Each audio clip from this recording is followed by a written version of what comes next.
어버이 주일에 함께 예배 드리러 나온 모든 여러분들, 이 시간에 하나님의 은혜와 사랑과 축복과 자비와 평화가 넘치는 시간이 되길 소망합니다. 우리 서로 인사할까요? 흘려보내. 오늘은 무슨 주일이라고요? 어버이 주일입니다. 우리 엊그제 어버이날이었는데 어버이에게 감사의 마음을 잘 전하셨나요? 네. 네.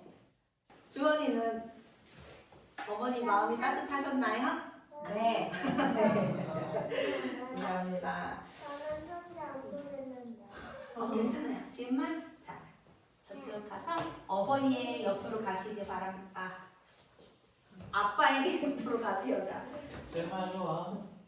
자, 거의 자녀이면서 부모인 분들이 있고 우리는 모두 다 자녀입니다. 근데 또 부모님들의 그 마음 중 부모인 사람들이 공감하는 거죠. 동의하는 마음은 모든 부모가 이런 마음을 가지고 있는 것 같아요. 내 자식에게 더 해주지 못해서 미안한 마음. 이 마음은 모든 부모가 갖고 있는 마음입니다. 돈이 많은 재벌이라고 나는 자식들한테 모든 걸 다 해줬어 라고 당당한 부모가 있을까요? 재벌이어도 돈이 많아도 많은 것을 가져도 그리고 인품이 출중해서 아이들을 다 정말 훌륭하게 양육했던 하는 그런 부모들이라도 자식을 생각하면은 그 미안함이라는 마음에서 자유롭지 못한 게 부모의 마음입니다. 더 못해줘서 미안하고 더 같이 있어주지 못해서 미안하고 그런 게 부모의 마음입니다. 우리 자녀들은 이런 부모의 마음을 알고 있어야 돼요. 부모님에게 이거 해줘 저거 해줘 하는 우리의 어리광스러운 자식된 모습도 있지만 우리의 마음은 꼭 부모님은 나에게 더 해주지 못해서 늘 미안해 하시는구나. 그 마음에 대해서 감사함을 품고 살아가는 우리 모두가 되었으면 좋겠습니다. 오늘 말씀 제목은 내가 떠나가는 것이 유익하다라는 제목으로 나누려고 합니다. 저희 아이들이 가끔씩 하는 말이 있어요. 엄마는 죽으면 안 돼. 할머니가 돼서도 나랑 같이 꼭 살아야 돼. 이런 말들을 아주 가끔씩 이야기를 합니다. 자녀들은 부모와 헤어지는 것을 싫어하죠. 싫어한다라기보다 부모님과 떨어지는 것에 대해서 불안을 느낀다라고 표현하는 것이 더 가까울 것 같아요. 아이들에게는 부모가 곧 자신이거든요. 나를 존재하게 하는 이유예요. 부모가 없어지면 나도 없어진다라는 그런 느낌까지 받아요. 나를 먹여주고 입혀주고 내가 살아갈 수 있게 하는 존재가 부모이거든요. 그런데 이 엄마밖에 없어 아빠밖에 없어 라고 했던 이 아이들이 점점 커가면서 어떻게 되냐면 독립적인 존재가 되어져요. 이제 내가 할 거야. 내 스스로 할 거야. 엄마 도움 필요 없어 아빠 도움 필요 없어 스스로 할 거야 라는 독립적인 존재가 되어갑니다. 어렸을 때는 다 귀찮아요 부모님들은. 근데 아이들이 독립적인 존재가 되어가면서 불안이 찾아오는 존재가 생깁니다. 그럼 또 요번엔 누가 불안할까요? 부모가 불안해요. 불안한다라기보다 커가니까 아쉬움을 느껴간다는 거예요. 부모는 또 맨날 해줘서 해달래서 귀찮았지만 이제 제가 스스로 다 한대. 그러니까 어느 순간에는 생각해보면 이제 내가 우리 아이들에게 해줄 수 있는 게 없네. 내가 옆에 없어도 얘는 이제 살아갈 수 있네 라고 하면서 또 부모님들은 또 마음의 아쉬움과 또 허전함과 그런 거를 느껴가는 것이죠. 어찌됐든 우리는 태어나고 살아가고 성장하고 이러한 생애 주기 속에서 부모를 만나기도 하고 또 언젠간 헤어지기도 하고 이게 그냥 사람의 살아가는 자연적인 순리입니다. 근데 어렸을 때 아이들이 엄마 아빠랑 떨어지기 싫은 이 불안감이 클까요? 아니면은 헤어지기 싫은 마음이 클까요? 아니면 부모가 나를 의존했던 자녀가 나를 떠나가는 것이 아쉬운 마음이 더 클까요?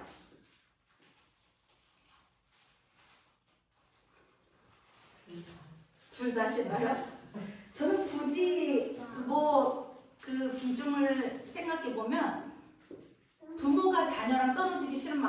하지 않을까? 저희 엄마 아빠가 영상을 안 보시겠죠? 엄마 아빠랑 떨어져도 그거 어쩔 수 없지 뭐 그냥 뭐 잘 사시겠지 이렇게 하는데 지우집이랑 헤어질 우리 애들이랑 헤어질 생각을 하면 더 마음이 미어지는 거예요. 얘네가 날 떠나가는구나. 엄마 아빠는 좀 떨어졌으면 좋겠거든요. 이게 어쩔 수 없는 그런 마음입니다. 근데 어쨌든 우리는 헤어짐을 마주하게 되고 오늘 말씀에서는 더욱이 헤어지는 것, 떠나는 것이 더 유익하다라고까지 말씀을 하는 그 말씀을 나눠볼 텐데요. 구약의 말씀, 신명기 34장의 상황은 이러해요. 잘 알고 계시겠지만 신명기의 마지막 장입니다. 이때는 누가 죽게 돼요. 누가 죽죠? 모세. 그렇죠. 모세가 죽게 됩니다. 이스라엘을 애굽으로부터 끌고 오고 광야에서도 그 40년의 시간을 이끌고 온 지도자, 거의 영적 리더, 삶의 리더가 될 수 있는 모세가 죽음을 맞이하는 장면이에요.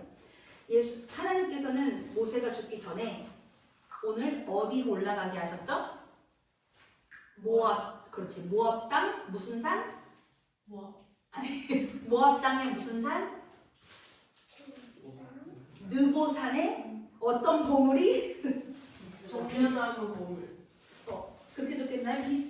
비슷하다. 비스가라는 보물에 올라가게 하십니다. 그러니까 뭐 북한산에 제일 높은 데가 어디죠? 올라갔었는데 뭐지 그거? 도파이산 말고 아무도 북한산 거기 안 올라가 보셨나요? 네. 그래요? 저 거기 갔다 기절할 뻔했는데 북한산에 나 단어 생각나냐?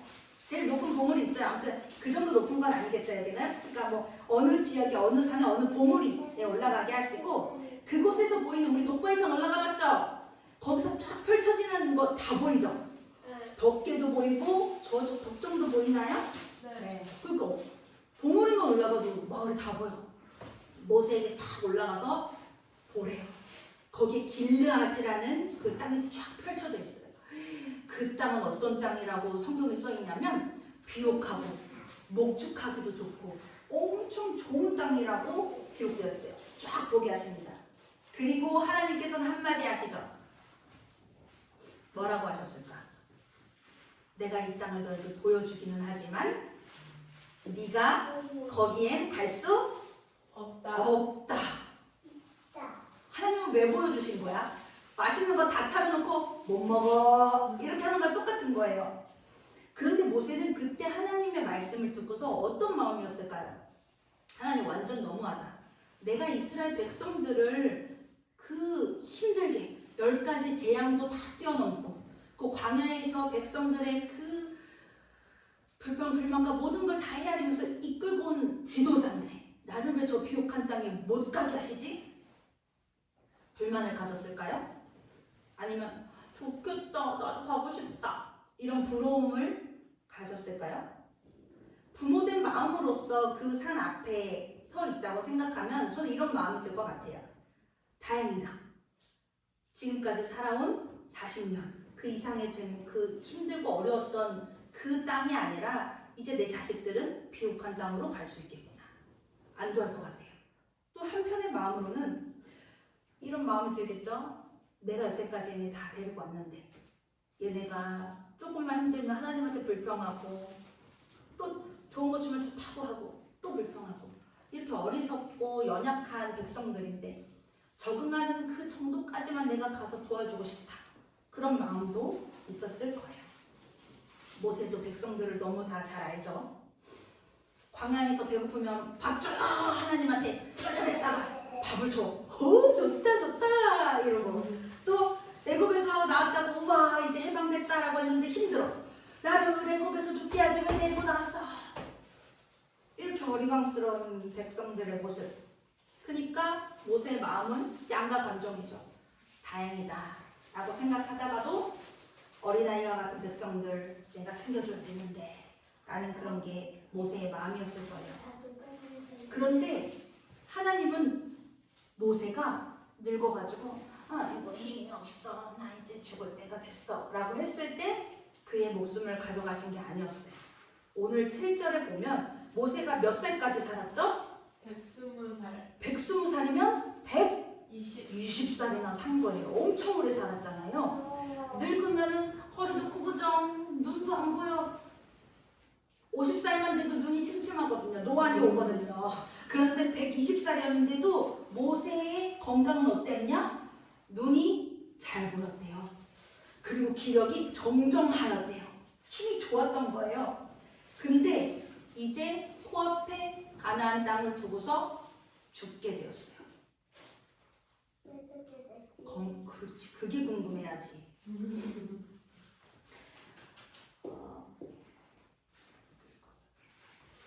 모세가 함께 가나안에 들어가게 되면 백성들은 누구를 의지할까요? 모세를 그대로 의지하게 돼요. 새로운 땅에서 새로운 역사를 이루실 하나님이 이제 새로운 곳으로 보내실 건데 백성들은 여전히 모세와 함께 가면 모세를 의지하고 하면서 시작해서 확률이 높습니다. 늘 모세를 통해 하나님이 일하셔 왔고 그래 왔기 때문이에요. 모세가 살아 있다면 백성들은 모세를 의지하지만 이제 모세가 빈자리, 모세의 빈자리는요. 그를 통해 이제 역사하셨던 하나님의 능력을 보게 되고 하나님을 믿게 되게 됩니다. 사랑하는 가족이 옆에 있을 때는요. 현실이에요. 싸우고 우리 예배 전에 우리 마음이 참 어려웠잖아요. 각자 자리에서 집사님 가정은 집사님 가정대로 저희 가정은 저희 가정대로 마음이 어렵게 시작했습니다. 현실이에요. 싸우고 상처 주고 부딪히고 조금 그래 다시 잘해보자 하다가 조금 이렇게 좀 부드럽게 하다가도 또 부딪히고 또 싸우고 그러면 상대방이 없으면 우리 이제 행복해질까요? 아니요. 편한 엄청 포기해주네요. 그렇지 않다라는 거예요. 근데 그 사람이 있으면 계속 현실로서 부딪히고 우리 힘들지만 그 사람이 만약에 떠나게 돼요. 그러면 그 부딪힘은 없겠죠. 그런데 그 떠나게 되면 그 사람이 없던 그 자리는 기억이 되고 흔적이 되고 의미로 우리 삶에 남게 되는 거예요. 몇 년 전에 제가 아버지를 떠나보낸 누군가에게 장례식장을 돌아오면서 그냥 이제 카톡으로 문자로 이렇게 보냈던 내용 메시지가 있는데요. 그 중에 일부를 읽어볼게요. 아버지를 보내드리고 난 후 그리움과 슬픔이 더 몰려오시겠지만 곁에 안 계시기에 느낄 수 있는 소중함과 그로 인해 남겨진 선물들을 이젠 풀러보실 수 있으리라고 생각합니다. 라고 메시지를 보냈던 기억이 있습니다. 저는 죽음이 주는 의미가 이렇다라고 늘 생각하고 있어요. 사랑하는 이와의 죽음은 상실감과 허전함, 슬픔을 주지만 시간이 흐르고 나면 그 빈자리를 통해 남은 자에게 주는 선물들이 분명히 있다라는 거예요. 이스라엘 백성들에게도 모세의 죽음이 그들에게는 상실감, 이제 어떡하지? 걱정으로 밀려오는 상황이었을 거예요. 그러면 하나님은 굳이 그때 이제 새로운 출발이 일어나야 되는 그때의 모세를 데려가신 이유가 무엇이었을까요? 그리고 이스라엘 백성들에게 주고자 했던 선물이 무엇이었을까요? 앞서 말했듯이 너희를 지금까지 애굽에서 이끌고 광야에서 인도한 것은 누구야? 야훼 하나님 나야.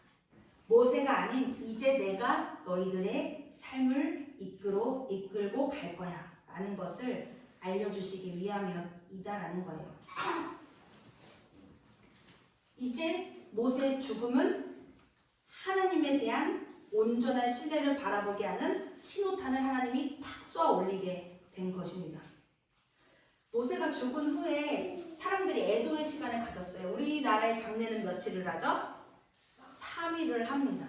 그런 5일도 있죠. 근데 보편적으로는 3일장을 해요.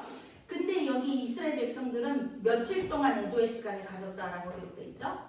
30일. 30일을 애도의 시간으로 보냈다고 해요. 근데 공동 번역과 새 한글에는 30일이라는 날을 채웠다라고 표현이 돼 있어요. 그러니까 이때 고대 이스라엘에서는 중요한 인물이 죽었을 때 30일 동안 슬픔을 받아들이고 애도하는 시간으로 보내는 풍습이 있었던 것으로 보이는 거예요. 그런데 이 30일이라는 숫자는 상징적인 의미가 있는데요. 성경에서 몇 군데 볼 수가 있어요. 민수기 20장에는 아론의 죽음 이후에 30일을 애도했다라고 기록되어 있어요. 그리고 나서 다음 제사장이 누가 세워졌죠? 아론이 죽고 나서